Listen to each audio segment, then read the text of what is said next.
Olá pessoal, tudo bem com vocês? Aqui é a professora Carla. Na aula de hoje nós vamos começar de verdade a falar sobre probabilidade. Essa é a parte 1, tá? Então, na aula que vem, a gente vai começar a falar sobre probabilidade condicional e eventos independentes, certo? Mas vamos dar início então à probabilidade. Antes de falar sobre probabilidade, descobrir o que significa essa função de probabilidade, a gente precisa discutir o que significa um evento aleatório ou não determinístico. Então vamos lá. O que significa um evento não determinístico? Significa um evento ou um acontecimento que a gente não consegue prever com toda certeza. Por exemplo, as condições climáticas do próximo domingo, a gente não consegue estabelecer isso com total acerto.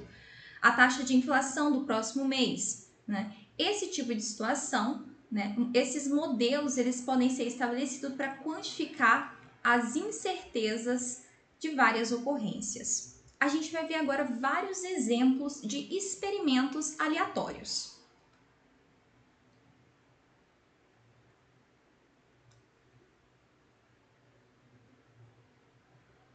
Alguns exemplos ilustrativos.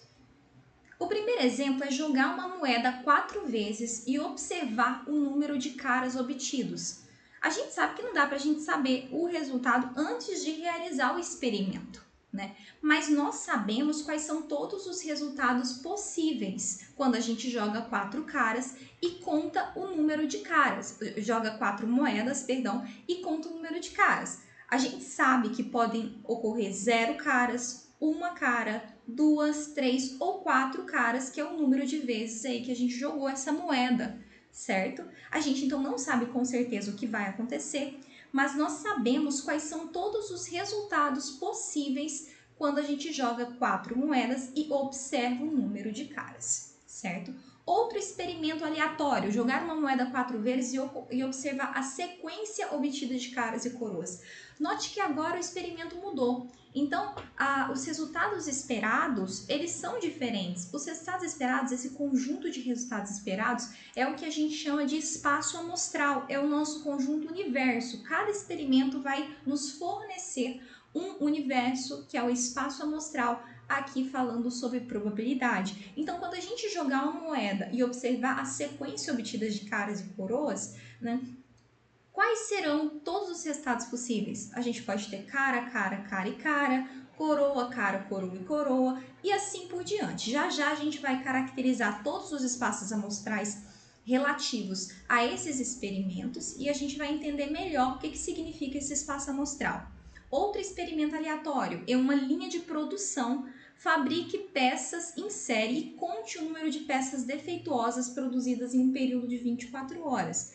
Não dá para a gente saber com certeza, só dá para saber depois que a gente terminar, né, de fazer as peças e for verificar, certo? Então aqui quais são as possibilidades, os resultados possíveis? Pode não ter nenhuma peça com um defeito, ou seja, pode ser 0 esse número, pode ser 1, 2, 3, até o número N, que é o número total de peças produzidas naquele dia. Aí nesse caso a gente teria aí todas as peças com defeito, se fosse o N total de peças produzidas naquele dia. Olha outro experimento muito interessante. Uma lâmpada é fabricada, em seguida é ensaiada quanto à duração da vida, pela colocação em um soquete e anotação do tempo decorrido em horas até ela queimar. Bom, então a gente vai colocar, a gente não sabe quanto tempo isso vai durar, né? Mas a gente imagina, né, que o espaço amostral aqui, que o conjunto de todas as soluções possíveis, resultados possíveis, seja de 0, que é quando a gente coloca e a lâmpada já está queimada, já foi feita a queimada, ou e assim por diante, né? A gente não sabe quanto tempo que isso pode durar, né? Pode demorar muito, muito tempo, certo? Então, esse aí já caracteriza o espaço amostral aqui desse último experimento. Note então que o espaço amostral ele varia de acordo com o experimento. Aqui a gente teve um número finito aí, números naturais, certo? De 0 até 4. Aqui a gente já teve sequências, né? Nesse caso aqui a gente também teve números naturais, de 0 até n, onde n é o número máximo aí de produtos fabricados. Aqui já são números reais, né? Vão ser horas, pode ser 1h30, 1,5, certo? Então, a gente tem características diferentes do espaço amostral, dependendo do experimento que a gente está tratando. Então, vamos definir formalmente o que significa esse negócio de espaço amostral? Antes disso, algumas coisas em comum entre esses experimentos que a gente acabou de mostrar, né, que são experimentos aleatórios. Cada experimento ele pode ser repetido indefinidamente sob condições essencialmente inalteradas. Muito embora a gente não seja capaz de afirmar que resultado particular vai ocorrer, a gente é capaz de descrever o conjunto de todos os resultados possíveis, como a gente já fez, certo? Quando o experimento for executado repetidamente, os resultados individuais parecerão ocorrer de forma acidental. Contudo, quando a gente repetir várias vezes o experimento, uma configuração definida ou uma regularidade vai surgir. Então, vamos definir o que seria um espaço amostral, né? Para cada experimento E do tipo que estamos considerando, que é um experimento aleatório, não determinístico, a gente define o espaço amostral como sendo o conjunto de todos os resultados possíveis de E. A gente geralmente representa o espaço amostral pela letra S, certo? Nesse contexto, o S vai representar o nosso conjunto universo, que a gente já viu o que significa lá na teoria de conjuntos na aula passada. Então, dá uma olhada na aula passada, por favor, para vocês se ambientizarem, né?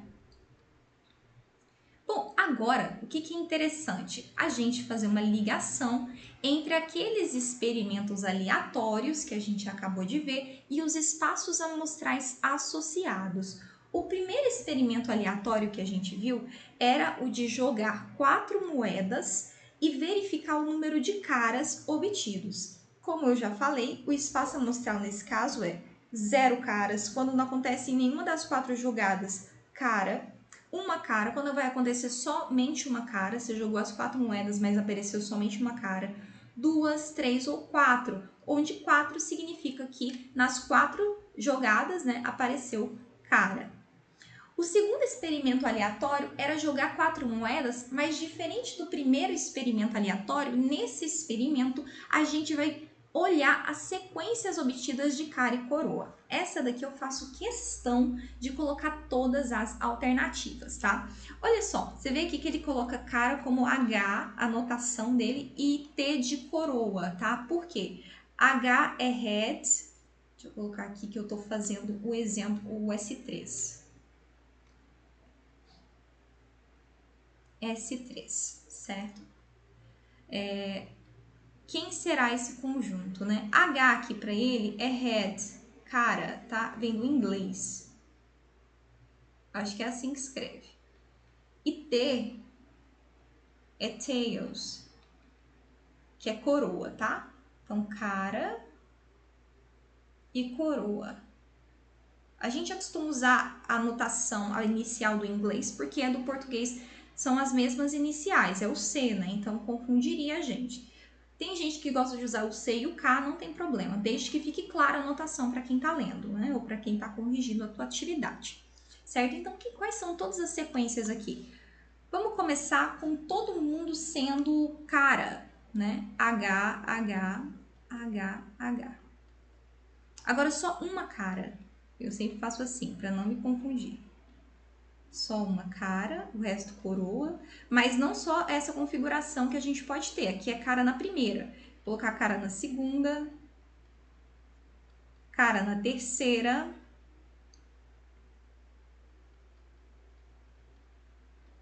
cara na quarta, e vou fazer aqui o restante, só um momento. Prontinho, pessoal, eu dei um pause aqui no vídeo para colocar todas as possibilidades aqui de resultados possíveis quando a gente joga 4 moedas e observa as sequências de caras e coroas, certo? Aqui eu já sabia que eu precisava ter aqui 16 elementos nesse espaço amostral distintos. Como é que eu já sabia disso? Por causa do que a gente chama de análise combinatória. A análise combinatória é muito importante no curso de probabilidade, por isso que eu coloquei uma revisão para vocês de análise combinatória. Não deixa de conferir, tá bom? Por quê? Porque é importante, a gente vai ver, para calcular probabilidade, a gente saber o número de elementos do espaço amostral. Às vezes a gente não vai precisar colocar todos eles explícitos numa listagem, né? A gente viu que uma maneira de de explicitar um conjunto é através de listagem. A gente gosta muito porque os elementos ficam explícitos, fica claro para a gente quem são aqueles experimentos, quem são os elementos daquele espaço amostral, daquele conjunto. Entretanto, nem sempre isso é possível, né? Às vezes vai ser cansativo e vai ser suficiente para a gente calcular a probabilidade de um certo evento, que a gente vai ver o que é já já. Basta saber qual que é o número de elementos daquele espaço amostral. Aqui, para contar quantos elementos tem o espaço amostral, é suficiente que a gente saiba que utilizar o que a gente chama de princípio de contagem, lá da análise combinatória. Para cada possibilidade de escolha aqui do primeiro elemento, quantos do segundo, quantos do terceiro e quantos do quarto, e a gente multiplica todos esses números. Aqui nesse caso, né, é fácil fazer o número de elementos do S3, porque vai ser 2, que são as duas possibilidades para o primeiro, cara ou coroa, vezes 2, as duas possibilidades para o segundo, vezes 2, duas possibilidades para o terceiro, e vezes 2, duas possibilidades para o quarto, resultando em 16 elementos. Vocês podem contar que aqui tem 16 elementos. Essas são todas as possibilidades, todos os resultados possíveis no terceiro experimento. O quarto experimento, desculpa, esse é o S2, né, pessoal? Perdão, deixa eu só fazer uma correção aqui. Esse é o S2, peço perdão a todos. Certo? Esse é o S2. Agora sim a gente vai para o S3. E o S3 é a da linha de produção, não sei se vocês se lembram, mas é daquela linha de produção que a gente vai ver aí um dia quantas peças que vão estar defeituosas. E aqui está colocando de 0 até N, onde N é o número máximo que pode ser produzido em 24 horas, como a gente já havia observado. O S4 a gente vai testar aquela lâmpada, lembra? O tempo de duração da lâmpada. Então a gente vai colocar a lâmpada no soquete e vai ver quanto tempo aquela lâmpada vai durar. O 0 significa o quê? O 0 vai significar que aquela lâmpada já estava com defeito, então você ia levar para casa uma lâmpada com defeito. Por isso que é importante a gente sempre testar a lâmpada antes de levar para casa. Então, colocando a lâmpada, ela já pifou, então ela já nasceu estragada, né? Esse seria o tempo 0, né, de duração dela. E aqui a gente colocou um tempo meio que infinito, entre aspas, porque é um tempo pode durar um tempo muito, muito grande. É nesse sentido que a gente colocou aqui este conjunto como o espaço amostral, tá bom?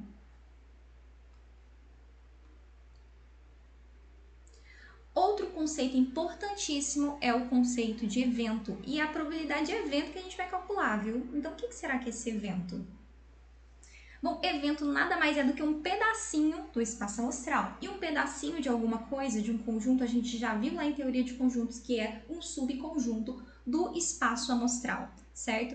Então, a gente tem um experimento, a gente tem um espaço amostral relativo àquele experimento e a gente vai selecionar ali um evento dentro daquele espaço amostral, que é um subconjunto do espaço amostral. A gente já viu que tanto o conjunto universo, que aqui vai ser o espaço amostral, quanto o vazio são subconjuntos de todo mundo, né? O próprio universo e o vazio são subconjuntos do próprio conjunto. Logo, o S, que é o espaço amostral, também será um evento. E o vazio também será um evento, certo? Eles são todos subconjuntos de S, certo? Então, já que S e vazio são subconjuntos de S, a gente vai conseguir calcular a probabilidade tanto do S quanto do vazio. Será como que a gente faz isso? Será que existe alguma regra, né? A gente vai ver que existem os axiomas da probabilidade, que vão nos auxiliar no cálculo de probabilidades.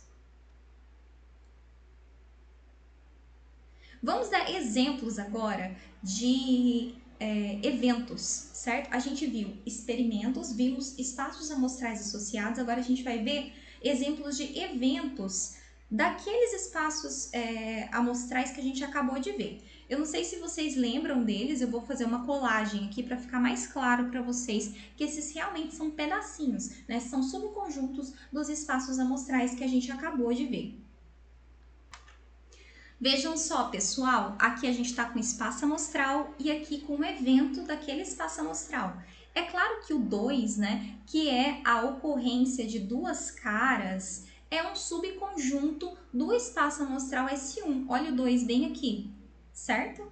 Então, o A1, que é definido como sendo o evento de acontecer em duas caras, é um evento do espaço amostral S1. Isso daqui também é um evento do S2. Esse aqui evento é o evento onde aparecem mais caras do que coroa. Tá vendo que aparece mais H do que do que T, esses aqui são os únicos que acontecem isso daí, pessoal, tá bom? Nesse caso aqui acontecem mais caras do que coroa, certo? Qualquer elemento que aparece mais cara do que coroa vai estar aqui no A2. Isso daqui é um evento, né? Um pedacinho do conjunto S2, é um subconjunto de S2. O A3 igual a zero, que significa que todas as peças estão perfeitas. É um subconjunto também do S3, né? A gente viu que aqui é o número máximo que pode ser produzido, que são as peças com defeito, né? Produzidos em um dia, né? de fabricação de peças. E o zero é quando não tem nenhuma peça com defeito. E aqui, o A4, T maior ou igual que zero, tal que T menor que 3, significa que é o evento em que a lâmpada ela funciona menos do que 3 horas. Né? Ela queima, né? Ela funciona menos do que 3 horas. Ela vai queimar em menos de 3 horas. E é, claro, que um subconjunto do S4, que é o nosso espaço amostral, no caso desse experimento aleatório. Legal, né, pessoal? É muito bacana. Se vocês tiverem alguma dúvida, por favor, depois comenta, por favor, comigo. Agora, a gente vai aprender a combinar eventos, que nada mais é do que utilizar a teoria de conjuntos aqui, fortemente. A mesma coisinha. Como a gente já entendeu que eventos são subconjuntos do espaço amostral, que é o nosso universo, né? Então, S aqui é o nosso conjunto universo. E o A é um subconjunto de S, certo? Então, o que a gente pode fazer? Aqui faz sentido a gente unir dois eventos, certo? A gente faz sentido a gente fazer uma interseção entre dois eventos e calcular o complementar de um evento, né? O que seria a união de dois eventos? Seria, né, a ocorrência do evento A ou do evento B ou de ambos. Lembrando que esse ou aqui que a gente usa de união, ele é um ou não excludente, ele é um ou includente, certo? Ou um, ou outro, ou ambos. A ocorrência de A interseção com B é quando acontece A e B ao mesmo tempo, simultaneamente. E o A complementar é quando não ocorre aquele evento, certo? Então, o A complementar é o evento que ocorre se somente se o A não ocorrer, ok? Então, muito parecido com o que a gente já viu de teoria de conjuntos, e por isso que é tão importante a gente falar de teoria de conjuntos antes de definir as questões de probabilidade. Todas essas operações elas podem ser generalizadas por uma quantidade N ou infinita de eventos, desde que essa quantidade infinita seja enumerável. O que significa isso, né, pessoal? Repetir por uma quantidade N significa que você pode fazer a união de N eventos, a interseção de N eventos, certo? E você pode fazer essa interseção ou essa união de eventos de forma enumerável. Enumerável significa o conjunto dos números naturais, ou conjuntos que podem ser colocados em correspondência biunívoca com o conjunto dos números naturais. Exemplos de conjuntos enumeráveis: os naturais, claro, os inteiros são também enumeráveis, os racionais também são enumeráveis. Exemplos de conjuntos não enumeráveis: os reais, por exemplo, os irracionais também não são enumeráveis. Uma definição importantíssima é de conjuntos mutuamente excludentes ou exclusivos. São dois conjuntos cuja interseção deles é vazia, eles não possuem elementos em comum, certo? Existem propriedades importantes relativas a eventos mutuamente excludentes que a gente vai ver agora. Antes disso, vamos fazer um treinamento aqui, né, de interseção de eventos, certo? Para vocês treinarem um pouco da teoria de conjuntos. Vamos realizar este exemplo. Um dispositivo eletrônico é ensaiado e o tempo total de serviço T é registrado.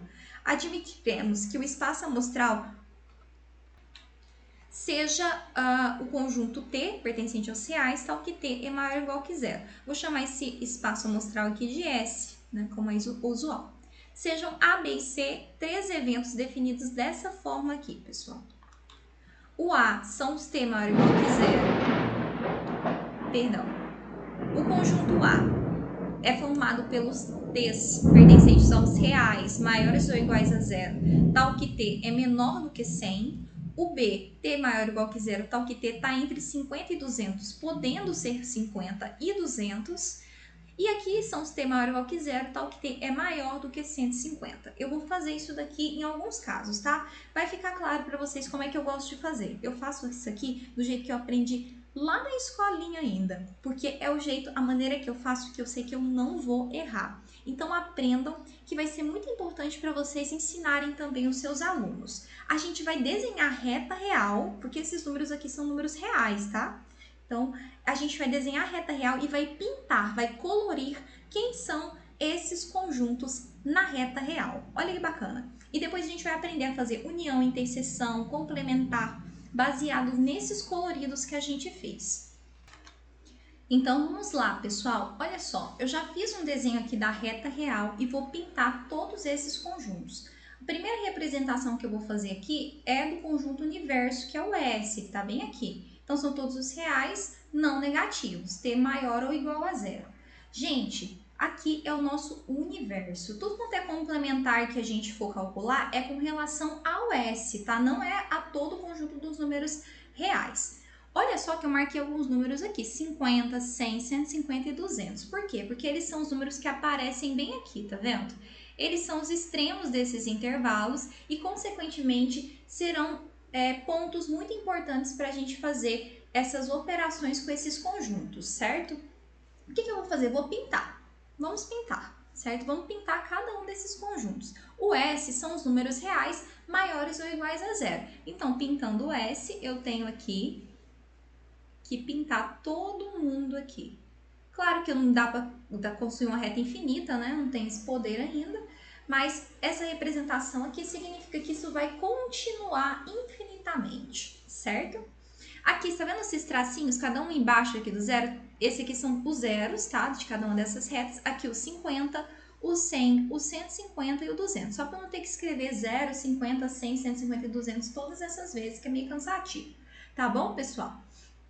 O A, quem é o A? São todos os números do espaço amostral, ou seja, vão estar aqui dentro desse amarelinho, tá? Mas não são todos, são só os que são menores estrito, uma menor estrito do que 100, certo? Então, eu vou ter que pintar aqui o A de 0 até 100. Gente, o 0 está sendo contado, então vou fazer uma bolinha fechada no 0. E o 100 não está sendo, porque essa desigualdade aqui é uma desigualdade estrita. Então, vou fazer uma bola aberta no 100, para marcar que o 100 não está no conjunto A. Aqui em cima, no universo, o 0 está, então eu vou destacar isso, que ele está também, tá bom? Então, não se esqueçam disso. Bolinha fechada, o elemento está no conjunto, bolinha aberta, ele não está.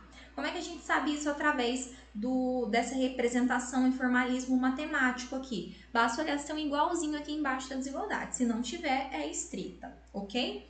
Então, agora vamos pintar o conjunto B. O conjunto B são os elementos T que são números reais e que estão entre 50 e 200, podendo ser os 50 e 200.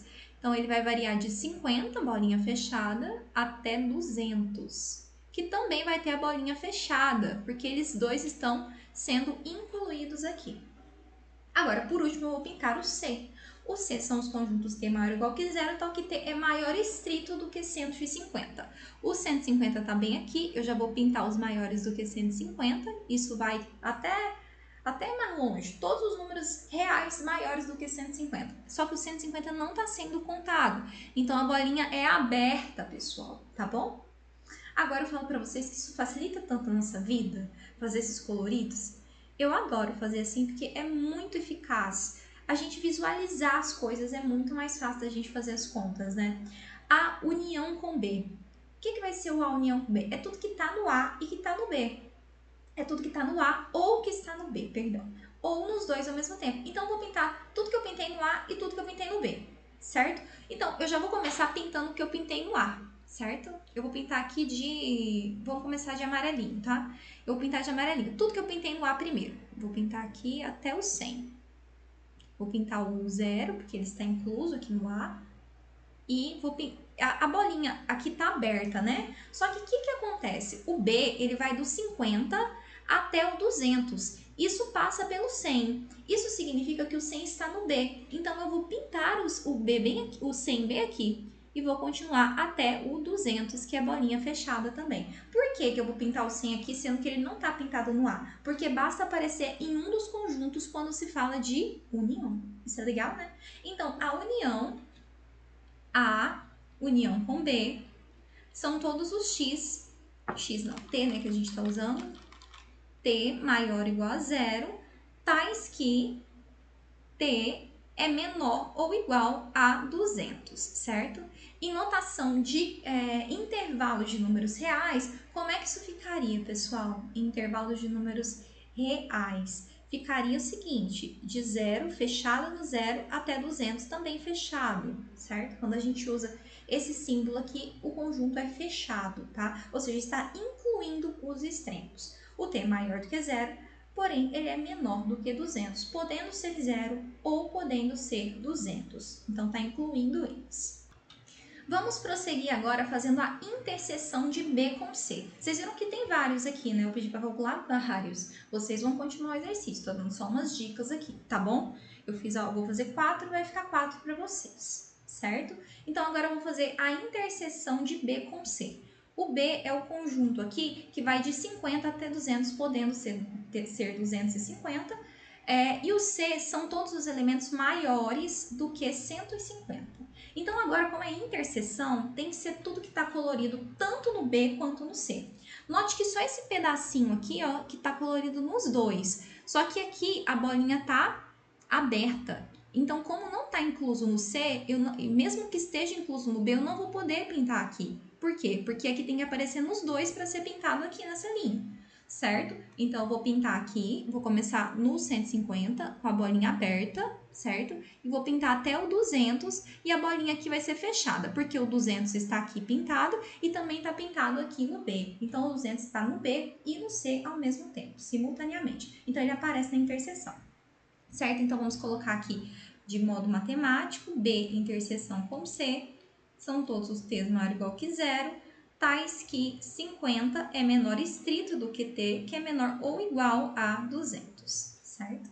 Em linguagem aqui de intervalo, a gente vai ter o 50 é aberto, então parênteses, e o 200 é fechado, então colchete, certo? Vamos para o A complementar. O A complementar, pessoal, é importante que vocês lembrem que esse complementar aqui é absoluto, é com relação ao conjunto universo. Então, isso é S menos A. Assim como o C complementar. O C complementar, ele nada mais vai ser do que o S menos o C. Isso daqui é o complementar também, tá? É símbolo de complementar. A barrinha em cima. Eu mostrei na aula para vocês que tem várias notações de complementar. Fiquem atentos a isso. Então, vamos lá. A complementar é tudo que aparece no universo, mas não aparece no A.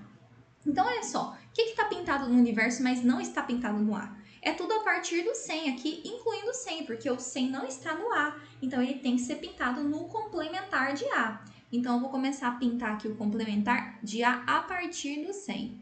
E assim por diante, certo?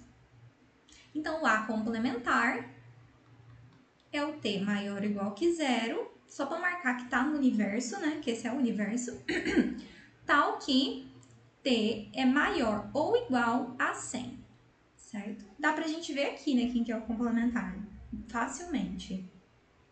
E o C complementar, né?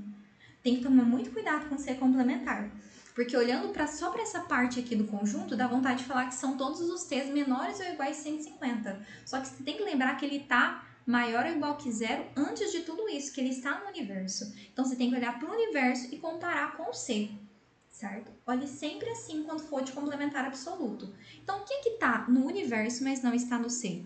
É só esse pedaço daqui até 150, né? Note que vai contar o 150 porque aqui não conta no C, então ele tem que aparecer no complementar. Então, aqui pintando essa parte, eu vou pintar de vermelho, vai de 0 até 150, incluindo o 150. Bacana, pessoal? Bem legal, né? Vou escrever aqui agora o conjunto T maior ou igual que zero, tal que T, isso mesmo, T é menor ou igual a 150, certo? Em linguagem de conjunto, em linguagem de intervalo, isso é de 0 até 150, incluindo o 0 e o 150, por isso que eu usei colchete, tá bom? certo, pessoal? Façam o restante, tá? É importante vocês saberem bem essa parte, porque envolve as operações de conjunto, mas em especial fala muito sobre intervalo de números reais. E essa é uma parte que vocês vão ter que lecionar sobre ela. É importante que vocês estejam craques, tá bom, pessoal?